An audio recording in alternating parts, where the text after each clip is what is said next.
Hello PEI, and welcome to the Deep Dive, where we take a stack of research and we pull out all the interesting bits. Yeah. Today we are diving into the significance of fishing to Prince Edward Island. Okay. Big thanks to Mike Montague of Remax Charlottetown for providing the research for this deep dive. Sounds good. Now, you might know PEI for its picture-perfect landscapes, but we're going beyond the scenery today and really kind of exploring what makes PEI's waters so important. Yeah, PEI's waters are very important. We're not just talking about pretty lobster traps here. Yeah. Fishing in PEI is a serious business, Right. both commercially and recreationally.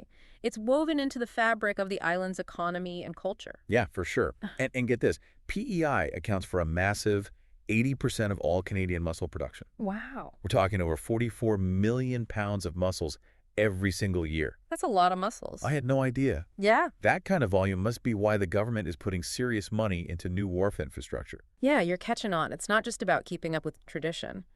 This investment signals a commitment to innovation and growth within the fishing industry. Yeah. It's a clear sign that they're looking towards the future of this vital sector. Okay, so commercial fishing is huge.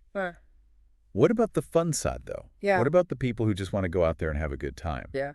The Tourism PEI website makes it clear that PEI is an angler's paradise. It is. It seems you could do everything from battling giant bluefin tuna Absolutely. to fly fishing in serene rivers. Yeah, and they've got some incredibly evocative names for these charters. Really? Bearded Skippers, Deep Sea Fishing Islands, and Tuna Charters Fly Fish PEI. Right.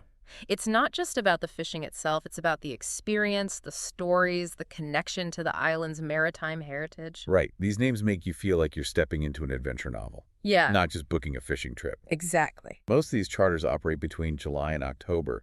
Is that because of the fish migration patterns, or is it more about aligning with the tourism season? It's a bit of both.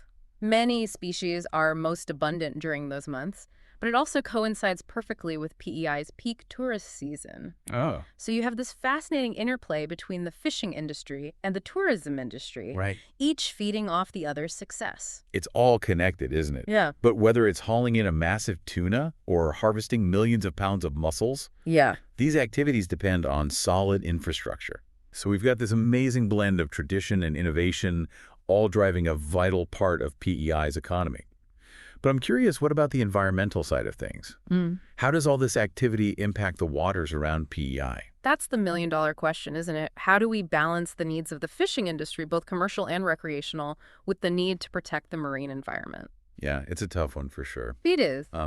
So we've only just scratched the surface here. There's so much more to explore. PEI's situation is unique because of the sheer diversity of its fishing activities. Yeah. You've got everything from small inshore fisheries to large offshore operations targeting tuna and other migratory species. Yeah. It makes finding that balance even trickier. And we can't forget about the aquaculture industry, Right. right? Those millions of pounds of mussels we talked about. Right. That's just one example of how big aquaculture has become in PEI. Seems like that would take some pressure off wild fish stocks. But are there any environmental downsides? That's the double-edged sword of aquaculture.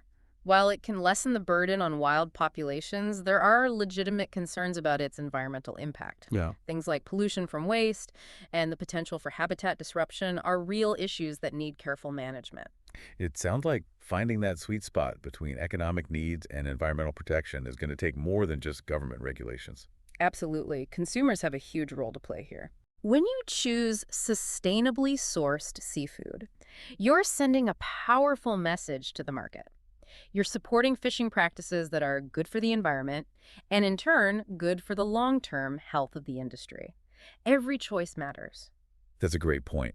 We all have a part to play in ensuring the future of TEI's waters. But let's shift gears a bit and talk about those deep-sea fishing charters again. Okay. The website makes it clear that they're not just about hauling in the biggest catch. Right. It's about experiencing PEI's unique culture and heritage. Exactly. It's about connecting with the island's rich maritime history, learning from seasoned captains, and making memories that'll last a lifetime. And let's face it, battling a giant bluefin tuna is a pretty unforgettable experience in itself. You can battle giant tuna, cast a line for mackerel. There's something for every angler, no matter their skill level. And it's not just about the fishing itself, it's about the stunning scenery, the fresh sea air, the chance to disconnect from the everyday hustle. So by promoting sustainable fishing practices and highlighting the cultural significance of these activities, PEI could attract a whole new wave of tourists looking for more than just a typical beach vacation. Precisely. It's about showcasing the island's unique identity, its deep connection to the sea, and its dedication to preserving its natural heritage. That's a powerful message that could resonate far beyond PEI shores. It really is. But amidst all this talk about economic benefits and tourism, let's not forget about the local communities whose livelihoods are directly tied to the health of the ocean. They have a wealth of knowledge and experience that seems invaluable. Absolutely. They are the ones who know these waters best. Right. They understand the delicate balance of the ecosystem and are often leading the charge in promoting sustainable fishing practices. Okay. It's crucial that their voices are heard as we navigate the complex challenges facing PEI's fishing industry. Their perspective is essential.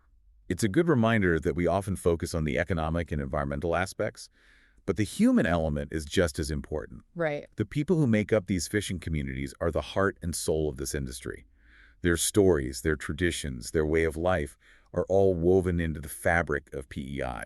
And that's something we need to celebrate and protect. We've covered so much ground, from the economic powerhouse of commercial fishing to the allure of recreational adventures and the delicate balance with the environment. But it seems like PEI has a lot going for it. They have a long and proud fishing tradition, a deep understanding of their waters, and a commitment to preserving their natural heritage. And don't forget the spirit of the people who call PEI home. They're resilient, resourceful, and truly passionate about their island and its future. And a big thank you to Mike Montague of RE/MAX Charlottetown for providing the research for this deep dive.